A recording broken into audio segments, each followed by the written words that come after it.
말씀을 통해서도 주님의 은혜가 임할 줄로 믿습니다. 제가 오늘 설교하면서 좀 부담이 덜합니다. 왜냐하면 여러분들이 말씀을 통해서 은혜를 좀 받지 못한다 할지라도 여러분들은 오늘 성가대 칸타타, 찬양대 칸타타를 통해서 은혜를 받을 것이기 때문입니다. 예. 성탄의 기쁨과 주님이 주시는 평화가 여러분 모두에게 임하기를 바랍니다. 지난 4주간 동안 우리는 그리스도를 기다리는 신앙에 대해 생각해 보았습니다. 세상을 구원하기 위해서 희생 제물로 오신 예수님, 그리고 마지막 때 심판주로 다시 오시겠다고 하신 예수님을 묵상하며 오늘 우리의 삶과 신앙을 돌아보았습니다. 예수님이 오시기 전까지 유다 백성들은 수천 년 동안 메시아를 기다렸습니다. 메시아를 대망하며 그들은 살았습니다. 그런데 막상 메시아가 오셨을 때 그 메시아를 맞이한 사람들은 많지 않았습니다. 유대 종교 지도자들조차도 예수님을 외면했고 심지어 헤롯은 아기 예수님을 죽이려 했습니다. 아기 예수께서 이 땅에 태어났을 때 그 소식을 가장 먼저 듣고 경배하러 찾아간 사람들은 이방 지역에 살고 있었던 동방 박사들과 본문에 등장하는 들판에서 양을 치던 목자들이었습니다. 목자들이 가장 먼저 성탄의 기쁨을 맛보았던 것입니다. 왜 양을 치는 목동들을 특별한 은혜의 첫 번째 대상이 되게 하셨을까요? 하나님께서 왜 그들을 부르셔서 아기 예수, 제가 보겠습니다. 그 지역의 목자들이 밤에 밖에서 자기 양떼를 지키더니, 여기 보면 그 지역에 이렇게 시작하죠. 여기서 그 지역은 베들레헴입니다. 베들레헴은 예루살렘에서 10km가량 떨어진 곳인데 이곳은 높은 지형의 산이 둘러싸여 있고 쌓여 있는 들판인데 그 가운데 마을이 형성되어 있습니다. 이 팔레스타인 지역에서는 4월에서 11월까지 양떼들을 방목을 합니다. 들판에 자유롭게 풀어놓는 것이죠. 이 기간 동안 목자들은 양떼와 함께 들판에서 생활합니다. 성탄의 첫 번째 소식을 듣는 사람들은 바로 이렇게 들판에서 양떼와 함께 생활했던 목자들이었습니다.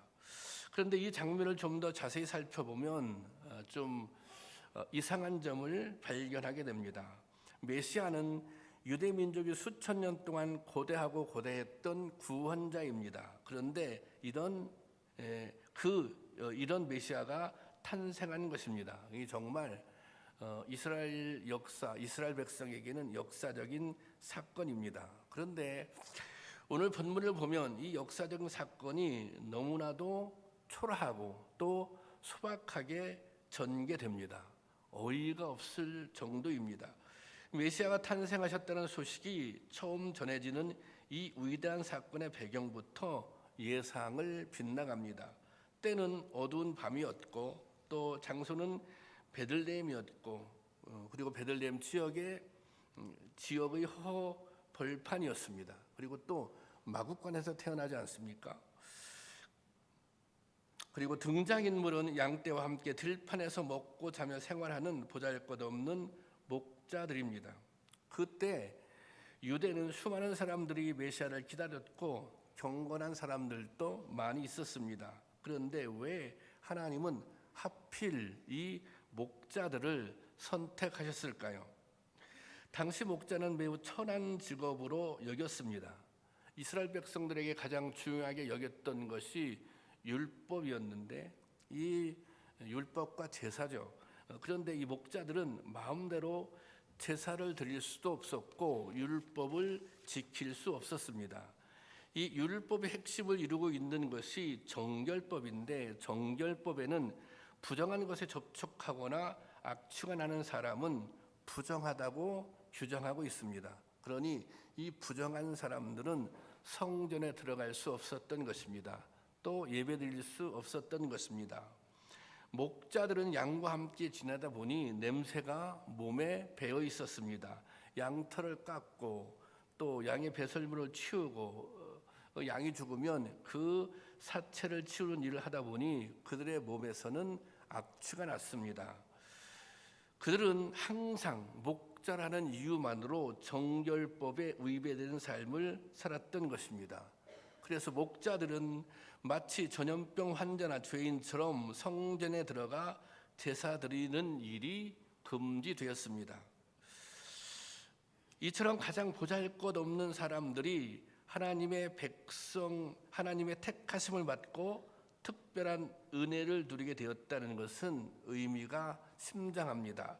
이것은 하나님께서 이런 보잘것없는 사람들을 누구보다 먼저 생각하시고 불러주셨다는 것입니다. 세상에는 하나님 없이도 살 수 있다고 생각하는 사람들이 있습니다. 그들에게는 하나님의 은혜가 그렇게 절실하지도 않고 간절하게 하나님을 부를 이유가 없습니다. 이런 사람들에게는 신앙도 교회도 삶의 지극히 작은 부분에 불과할 뿐입니다. 하지만 세상에는 하나님 없이는 살 수 없는 사람들이 있습니다. 하나님 없이는 살 수 없는 사람들, 하나님이 아니고서는 희망이 없는 사람들이 있습니다. 이 사람들의 특징은 하나님이 도와주시지 않으면 살 수 없다는 것입니다.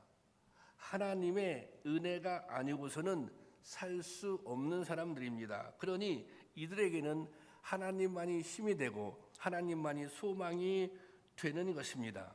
하나님께서는 모든 사람들을 사랑하지만 이런 사람들을 먼저 돌보십니다. 하나님을 절박하게 찾는 사람들을 돌보십니다. 베들레헴의 허허벌판에서 양을 치던 목자들에게 가장 먼저 성탄의 기쁜 소식이 전해진 이유, 그 이유는 이들이야말로, 이 목자들이야말로 가장 절박하게 하나님의 은혜가 필요했던 사람들이기 때문입니다. 그들은 더 이상 정결법 따위의 제약을 받지 않고 자유롭게 하나님 앞에 나갈 수 있는 새로운 질서, 새로운 세상에 대한 소망을 가지고 있었습니다. 예수님의 탄생은 이 새로운 세상의 시작을 뜻하고 있는 것입니다. 여러분, 오늘 우리 중에도 절박한 심정으로 하나님의 은혜를 사모하는 성도님들이 계십니다. 오직 예수 그리스도를 소망 삼아 살아가는 사람들이 있습니다. 그들은 누구보다도 성탄이 주는 기쁨을 누리게 될 것입니다. 뿐만 아니라 평화의 왕으로 오신 주님께서 주시는 평화를 누리게 될 것입니다. 그런 은혜가 우리 가운데 임할 수 있기를 주님의 이름으로 축원합니다. 이런 목자들이 특별한 은혜의 주인공이 된 것은 이들이 깨어있는 사람들이었기 때문입니다. 목자들은 모든 사람이 잠든 밤에도 깨어 있어야 합니다. 맹수가 언제 공격해 올지 모르고 특별히 어두운 시간에 밤에 공격해 오기 때문입니다. 허허벌판에서 양떼를 지켜보며 목자들은 새벽이 오기를 간절히 기다립니다. 아침이 오면 짐승들의 공격으로부터 다소 자유로워지기 때문입니다. 이처럼 간절하게 고통과 두려움의 밤을 지내고 새벽을 기다려본 사람만이 아침의 고마움을 느끼는 것입니다. 고통과 두려움의 밤을 지내본 사람이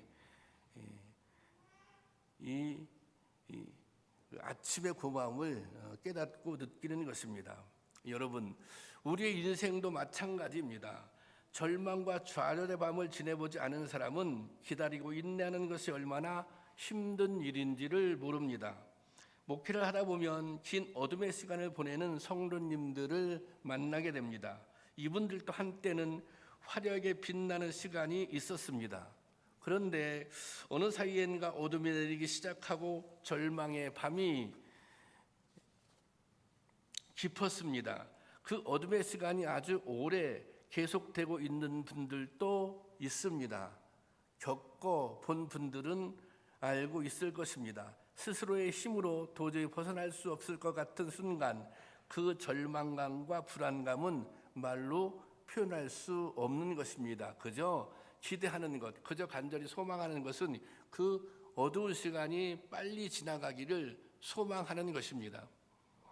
다윗은 이런 고통과 절망이 엄습할 때 하나님의 도우심을 갈망하며 이렇게 노래합니다.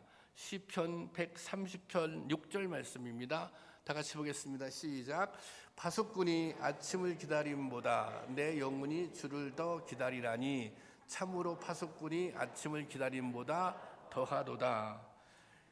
파수꾼은 적군의 침입을 감시하기 위해 밤새도록 보초를 서는 사람입니다. 이 파수꾼들이 제일 기다리는 것은 밤이 지나고 날이 밝은 것입니다.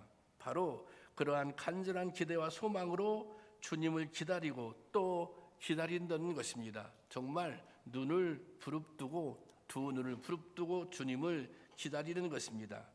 이 기다림의 시간을 이겨내고 견디는 것, 그것이 믿음입니다.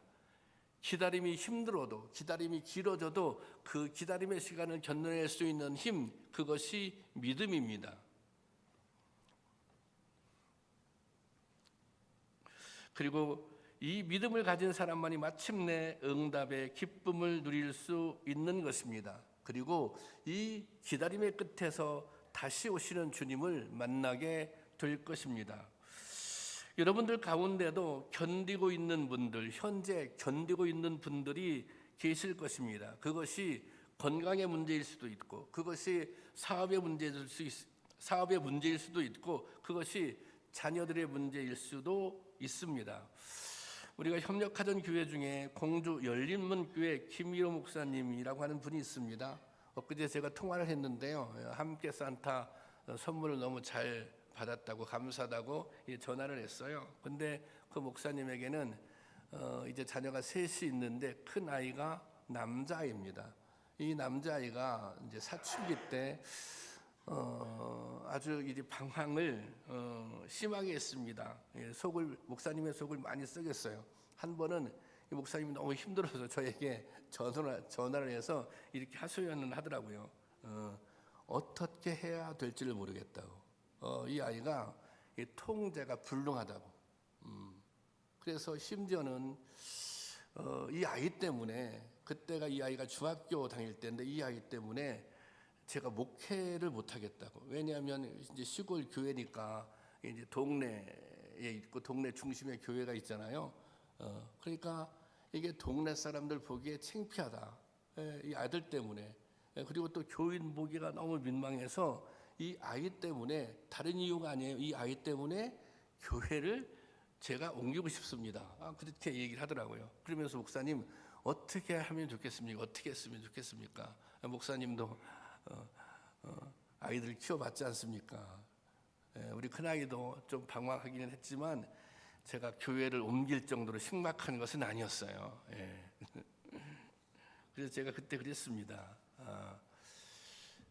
참, 이 부모 입장에서 생각할 때 아무것도 할 수 있는 게 없는 거예요. 그러니까 그래서 그냥 기다리라고, 뭘 하려고 하지 말고 기다리는데, 그냥 기다리는 게 아니잖아요.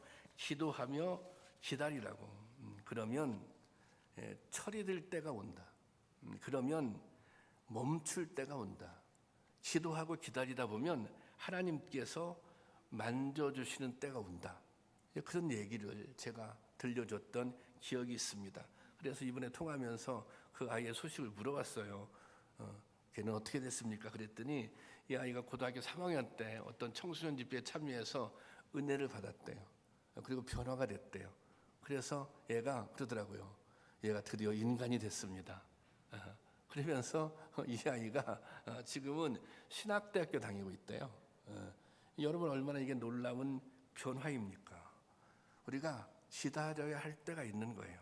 그런데 성도들은 그냥 기다리는 것이 아니라 기도하며 기다리는 것이죠. 그러면 때가 오는 거예요. 하나님께서 만져주시는 때, 하나님께서 개입하시는 그 때가 오는 것입니다. 여러분, 기도하며 견디고 기다리면 반드시 은혜를 누리게 될 줄로 믿습니다. 간절함이 더하면 기쁨도 더 큰 것입니다. 그래서 성탄의 은혜를 갈망하며, 그래서 성탄은 은혜를 갈망하며 기다렸던 자들에게 더할 수 없는 기쁨이 되는 것입니다. 마태복음에 보면 신랑을 기다리는 10명의 신부 이야기가 나옵니다. 유대의 결혼 풍습은 총각과 처녀가 만나 약혼을 하게 되면 1년가량 결혼을 준비하는 약혼 기간을 갖습니다. 사실 함께 살지는 않지만 법적으로 부부나 마찬가지입니다. 이때 마리아가 예수님을 잉태했습니다. 이 기간 동안 신랑은 신부와 함께 살 집을 마련하고 신부는 결혼 후의 생활을 위해 의복이나 살림을 준비하게 됩니다. 그리고 모든 준비가 마쳐지게 되면 결혼식을 치르게 됩니다. 유대에서는 날이 저물고 난 후에 결혼식이 열립니다. 그래서 신부들은 늦어질 것에 대비해서 이제 밤이 어두워지면 등불을 켜잖아요. 등불에 기름을 넉넉히 준비해야 되는 거예요. 등불을 밝히고 신랑을 기다리는 것이죠. 그런데 중요한 것은 결혼식 날짜가 예고되지 않는다는 것입니다. 그러니까 이 일은 이 신부에게는 엄청난 서프라이즈죠. 그러니 신부는 언제든 신랑이 오면 맞이할 수 있도록 만반의 준비를 갖추고 기다려야 합니다. 10명의 처녀가 신랑을 기다리고 있는데 신랑이 오는 시기가 점점 늦어지게 되었습니다. 그래도 5명의 처녀는 항상 긴장을 늦추지 않고 언제든 신랑을 맞을 준비를 하고 있었습니다. 그런데 나머지 5은 점점 나태해지고 게을러졌습니다. 마침내 신랑이 왔을 때 준비하고 기다리던 5 처녀는 당당하게 신랑을 맞이할 수 있었지만 어리석은 5 처녀는 신랑을 맞이할 수 없었습니다. 성경은 이렇게 기록하고 있습니다. 마태복음 25장 10절 다 같이 보겠습니다. 시작. 그들이 살아간 사이 신랑이 오므로 준비자들이 함께 혼인잔치에 들어가고 문은 닫힌지라. 그들이 사러 갔다고 하는 것은 기름을 준비하지 못한, 넉넉하게 준비하지 못한 이 신부들이 그 기름을 사러 간 사이에 신랑이 오고 그리고 혼인 잔치에 문이 닫혔다는 거예요. 13절 더 보겠습니다. 13절 다 같이 시작. 그런즉 깨어 있으라 너희는 그날과 그때를 알지 못하느니라. 신랑을 맞이하는 기쁨은 깨어 기다리는 신부들의 몫입니다. 예수님이 탄생할 당시에 이스라엘 사람들은 모두가 메시아를 기다렸습니다. 그런데 막상 예수님이 오셨을 때 그 기쁨의 소식을 들은 것은 들판에 있던 몇몇 목자들 뿐이었습니다. 이들은 모두가 잠든 밤에도 깨어 있었습니다. 그들이 깨어 있어 절망과 고통에서 건져줄 구세주를 갈망하며 기다렸습니다. 그러므로 이들은 성탄의 기쁨을 가장 먼저 누릴 수 있었던 것입니다. 여러분, 예수님이 다시 오실 그날에도 상황은 이와 크게 다르지 않을 것입니다. 주님을 기다리며 깨어 있었던 자들만이 예수님을 기쁨으로 맞이할 수 있을 것입니다. 여러분, 오늘 우리가 깨어 있다는 것은 무엇을 의미합니까? 그것은 하루하루를 마지막 날처럼 최선을 다해 믿음의 길을 가는 것입니다. 오늘 우리가 깨어 있다는 것은 절망 중에도 낙심하지 않고 주님을 예배하는 삶을 사는 것입니다. 바라기는 성탄절기에 이런 다짐이 우리 가운데 있기를 주님의 이름으로 축원합니다.